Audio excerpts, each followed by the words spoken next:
కాకినాడ జిల్లా ఏలేశ్వరం మండలం పేరవరం గ్రామంలో వ్యవసాయ శాఖలో భారీ అవినీతి జరిగినట్లు ఆరోపణలు వెల్లువెత్తుతున్నాయి. తమ ప్రమేయం లేకుండానే తమ పేర్ల మీద లక్షలాది రూపాయల లావాదేవీలు జరిగాయని ఆవేదన వ్యక్తం చేస్తూ రైతులు స్థానిక గ్రామ సచివాలయం ఎదుట ధర్నాకు దిగారు. రైతులు తమ ధాన్యాన్ని బయట మార్కెట్లో ప్రైవేటు వ్యాపారులకు అమ్ముకున్నప్పటికీ ప్రభుత్వ రికార్డుల్లో మాత్రం ధాన్యం కొనుగోలు కేంద్రాలకు అమ్మినట్లు తప్పుడు ఎంట్రీలు చేశారని, రైతులు వేరే పంటలు పండించిన పొలాల్లో కూడా ధాన్యం పండించినట్లు ఈ క్రాప్ డేటాను మార్చేశారన్నారు. రైతుల పేర్లు, ఆధార్ కార్డు వివరాలు మరియు బ్యాంకు ఖాతా సమాచారాన్ని వారికి తెలియకుండానే వాడి గోస్ట్ ట్రాన్సాక్షన్లు సృష్టించారన్నారు. కేవలం పేరవరం గ్రామంలోనే సుమారు 79 లక్షల మేర ప్రభుత్వ నిధులు దుర్వినియోగమయ్యాయని బాధిత రైతులు ఆరోపిస్తున్నారు.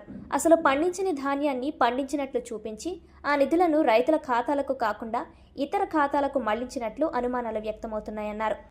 వెంటనే ఉన్నతాధికారులు స్పందించి ఈ వ్యవహారంపై పూర్తి విచారణ జరిపించాలని, అవినీతికి పాల్పడిన వ్యవసాయ శాఖ సిబ్బంది మరియు మధ్యవర్తులపై కఠిన చర్యలు తీసుకోవాలని, నష్టపోయిన అసలైన రైతులకు న్యాయం చేయాలని వారు డిమాండ్ చేశారు. ఈ రైతే రాజు అని చెప్పేసి మన గవర్నమెంట్ మనకి చెప్పడం జరుగుతుంది. అలాగే ఆర్ఎస్కే ద్వారా కూడా ధాన్యం కొనుగోలు అవన్నీ అన్ని ఏర్పాట్లు చేసేసారు. ఈ ధాన్యం కొనుగోలు మీద ఈ రైతుకి తో ఆర్డర్ లింక్స్ మన రైతు పండించమంటే అలా నడిపోతుంది. కానీ గవర్నమెంట్ నుంచి ఏం చేయారంటే అండి, ఇది ధాన్యాన్ని వీళ్ళు గవర్నమెంట్ దళారులు గవర్నమెంట్ కలిపి ఇది తీసుకొస్తారు. ఈ ధాన్యం కొనుగోలు అలాగే ఈ రైతుకి మామూలుగా ఈ దళారు కోసుకుపోవడం, మిషన్ కట్టింగ్ అమ్ముకుపోవడం. కానీ ఈ ఆర్ఎస్కే ద్వారా కొట్టించుకున్నది అమౌంట్ దళారులు, సిబ్బందులు. ఇందులోని ఈ మన సచివాలయంలో ఉన్న సిబ్బందికి పాత్ర తక్కువ ఉంటుంది. నాకు తెలిసి ఇది మండల వేస్గా జరుగుతుంది కనుక ఏమోకి కొంచెం వచ్చిన తర్వాత ఆర్ఎస్కే ప్రారంభించి ఇందులో పిండి అవనివ్వండి, పిండి కూడా మేమే దగ్గరుండి రైతులకు ఇప్పించడం కూడా జరుగుతున్నదండి.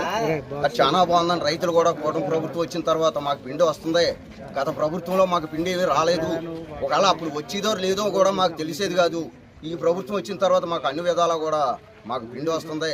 280 రూపాయలకి ఊరియా బాస్తా ఇస్తున్నారని అందరికీ కూడా మన సార్వా కూడా పిండి, సార్వా దాల్వా కూడా పిండి సక్రంగా 5-6 లోడ్లు వచ్చిందండి. వచ్చిన రైతులందరూ కూడా సద్వినియోగం చేసుకున్న తర్వాత ఇలాగే ధాన్యం కూడా రైతులు కూడా కొంతమంది రైతులు మేము ధాన్యం ఆర్ఎస్కే వేసుకుంటాం, మాకు పంట నమోదు చేశారా లేదా అంటే ఈ సింహాద్రి అనే వ్యక్తి మీది ఇంకా కూడా ఇది ప్రారంభం కాలేదు, మీది ఇంకా ఓపెన్ అవ్వలేదు, ఓపెన్ అయిన తర్వాత చెప్తానని అదే రైతు పేరు మీద వేరే దళారికి, అదే ఆర్ఎస్కేలో అది వేరే దళారికి ఈ డబ్బు కొట్టడం జరిగినదండి. ఈ కొట్టడం జరిగిన రైతు వచ్చి నా దగ్గరికి వచ్చి, శ్రీను నేను ఎలాగ అడిగితే నాది ఓపెన్ అవ్వలేదు అన్నాడు. నేను ఇందులోకి ఇద్దామనుకుంటే ఓపెన్ అవ్వలేదు అన్నారు. 3వ రోజు వచ్చి నా అకౌంట్లో డబ్బులు పడ్డాయి. వచ్చి తీసి అని దళారు చెప్పినాడటండి. చెప్తే అలా ఉన్నాయి డబ్బులు ఎవరికి ఇవ్వకు. ఇచ్చిన తర్వాత ఈ సమస్య ఇప్పుడు మధ్యలో ఉంది.